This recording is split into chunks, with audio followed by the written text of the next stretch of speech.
Tuhan bersamamu. Dan bersama rohmu. Inilah Injil Yesus Kristus menurut Santo Lukas. Dimuliakanlah Tuhan.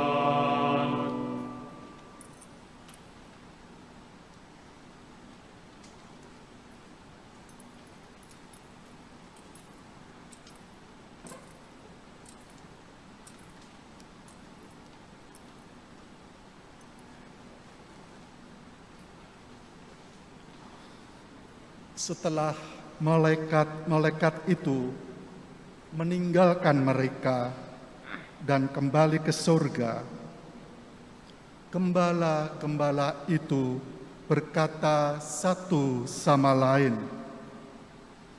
"Marilah sekarang kita pergi ke Bethlehem untuk melihat apa yang terjadi di sana, seperti yang diberitahukan Tuhan kepada kita." Lalu mereka cepat-cepat berangkat dan menjumpai Maria dan Yusuf serta bayi itu yang sedang berbaring di dalam palungan. Ketika melihat bayi itu, mereka memberitahukan apa yang telah dikatakan kepada mereka tentang anak itu. Semua orang yang mendengarnya heran tentang apa yang dikatakan gembala-gembala itu kepada mereka. Tetapi Maria menyimpan segala perkataan itu di dalam hati dan merenungkannya. Kemudian kembalilah gembala-gembala itu sambil memuji dan memuliakan Allah, karena segala sesuatu yang mereka dengar dan mereka lihat, semuanya sesuai dengan apa yang telah dikatakan kepada mereka. Demikianlah sabda Tuhan. Terpujilah Kristus.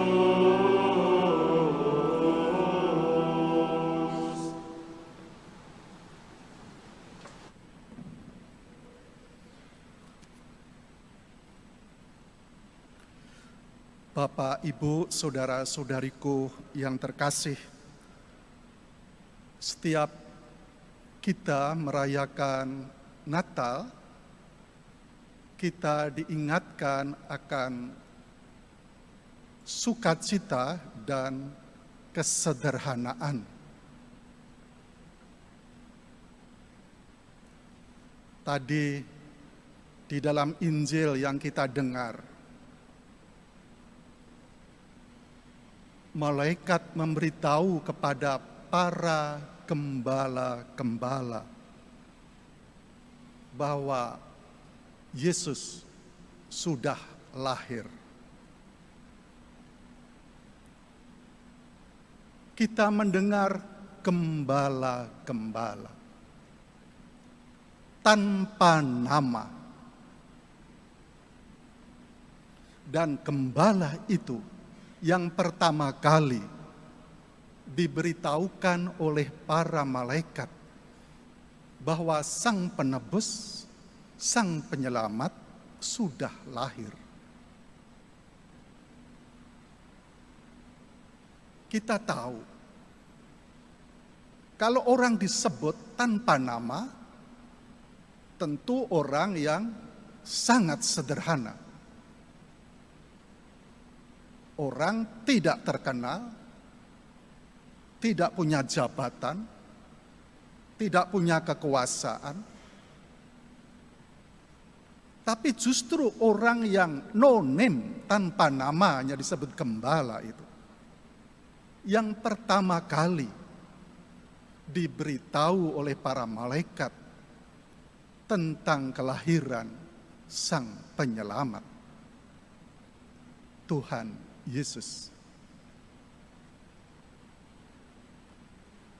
Kalau orang punya jabatan, punya nama, Orang punya kuasa, orang terkenal tentu punya nama.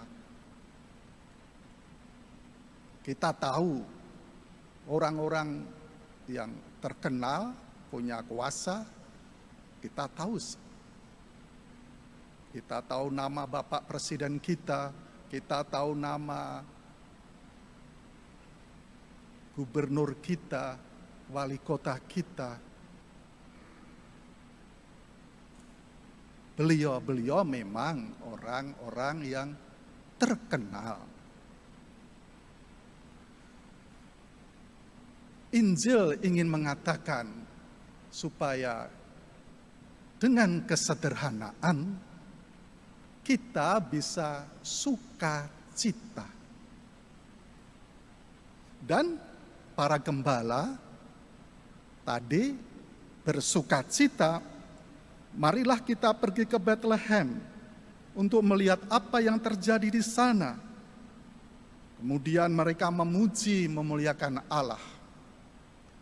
Saya ingat dulu pada waktu kecil, setiap bulan Desember mau merayakan Natal, selalu nyanyi sebagai anak kecil dan belum tahu bahasa Inggris. Nyanyi itu tahu jingle bell, jingle bell, jingle bell. Tapi karena belum tahu bahasa Inggris, ya hidup di kampung, karena ungkapan sukacita, saya dengan teman-teman jingle bell, jingle bell, jingle gembel, jingle bell, jingle bell, jingle gembel. Karena dulu ada Bunda gua Natal dengan 3 raja jingle. Sebagai anak kecil itu sukacita, gembira. Maka kami dengan teman-teman sekampung sering bernyanyi itu selama bulan Desember saat itu. Maka mari kita bersukacita dalam hidup ini, Tuhan sudah lahir. Lewat apa? Lewat hidup yang sederhana. Orang sukacita, gembira yang berbobot, itu tidak perlu menuntut ini, menuntut ini, menuntut ini. Tetapi terutama kalau kita menyadari Tuhan hadir di dalam hidupku, dan kutemui lewat peristiwa-peristiwa yang sederhana, Tuhan hadir di situ. Maka para malaikat mendengar, memberitahu gembala, dan para gembala tahu kalau itu para malaikat, maka dia menuju apa yang dikatakan malaikat tadi bahwa penebusmu sudah lahir. Dan dia selama perjalanan gembira, memuji, memuliakan Allah. Karena malaikat hadir. Allah hadir. Allah hadir di dalam gua di mana ada Santo Yosef dan Ibu Maria. Dan Allah hadir di dalam perjalanan para gembala itu. Maka kita diingatkan, saudara-saudariku, Allah juga hadir di dalam perjalanan hidupku untuk menuju bersatu dengan Allah di surga. Tetapi juga di dalam perjalananku ini. Maka perayaan Natal diingatkan, mari di dalam jalan pesiarahan perjalanan hidup kita ini, kita perlu bersukacita lewat peristiwa-peristiwa yang sederhana, lewat hal-hal yang sederhana. Tuhan hadir di situ. Lewat sederhana maksud saya, ya mudahlah bersyukur. Tuhan selalu memberi berkat, kehadiran pribadinya, juga kehadiran berkat-berkat yang lain. Mudahlah bersyukur. Kita zaman sekarang susah untuk memuji, memuliakan Tuhan, untuk bersyukur dalam hidup ini. Berulang kali saya sangat senang kalau lihat ayam yang minum itu. Saya perhatikan ayam itu Dia kalau minum selalu mengucapkan, terima kasih Tuhan, terima kasih Tuhan. Matur nuwun Tuhan, matur nuwun Tuhan. Kamsia Tuhan, kamsia Tuhan. Thank you Tuhan, thank you. Entah airnya itu air jernih, air kotor, atau Coca-Cola, atau apa, tapi dia selalu mengaturkan syukur. Entah dia sehat atau sakit. Iman kita akan mendalam. Kalau aku juga merasa gagal, aku merasa jauh dari Tuhan, aku sakit, tetapi di tengah-tengah penderitaan itu aku tetap bisa bersyukur. Dan dengan bersyukur itu percikan sukacita. Maka kita mohon rahmat supaya lewat sederhana, hal yang sederhana, kita senantiasa bisa mudah bersyukur, kita bisa senantiasa bersukacita, bergembira. Lalu para gembala melihat Yesus, bayi Yesus terbuka. Ada Ibu Maria, ada Santo Yosef. Mari kita dalam mengikuti Tuhan Yesus. Tuhan Yesus, Allah ingin membuat jembatan kepada kita. Deus humanus, Allah menjadi manusia. Supaya kemanusiaan kita punya arti, punya makna.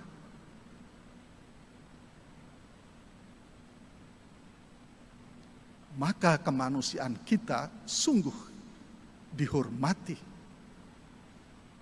oleh Allah. Deus es humanus, Allah menjadi manusia. Kadangkala manusia bersimpang jalan dengan Allah.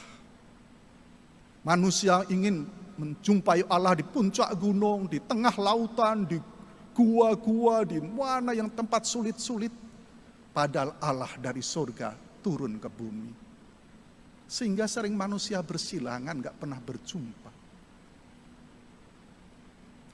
Kita diingatkan, kalau kita berjumpa dengan Allah, mari aku menghormati kemanusiaanku. Menjumpai kemanusiaanku yang punya arti, punya makna itu. Dan membiarkan seperti Tuhan, membiarkan banyak orang mengunjungi, membiarkan gembala mengunjungi, membiarkan 3 raja mengunjungi, membiarkan banyak orang melihat, memperhatikan, mengunjungi. Tuhan ingin bersalaman dengan semua manusia. Maka kita, mari kita mengikuti Yesus, bukan membuat tembok,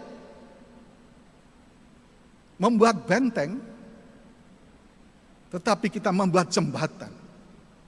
Membiarkan diri kita menjumpai banyak orang. Mereka semua bersaudara, terutama yang sederhana-sederhana, yang butuh kita perhatikan, yang miskin, yang bodoh, yang difabel, yang terpinggirkan. Banyak orang sekarang memeluk agama tetapi membuat benteng. Yang di luar benteng itu musuh saya, bukan saudara saya. Dalam perayaan Natal kita diingatkan, kita mengikuti Tuhan Yesus. Kita ingin bersalaman dengan semua orang. Kita membuat jembatan, membangun jembatan dengan banyak orang, supaya kita bisa berjumpa. Dan perjumpaan, persaudaraan itu membuat sukacita. Mari di dalam perayaan Natal ini, kita mencoba terus-menerus membangun jembatan. Jembatan-jembatan yang kemarin kita patahkan, kita gak mau berhubungan, berjumpa dengan saudara-saudari kita patahkan. Kita bangun lagi, atau kita membuat jembatan-jembatan baru. Sehingga semua orang semakin bersaudara dengan kita, dan sukacita senantiasa memenuhi kehidupan kita. Amin.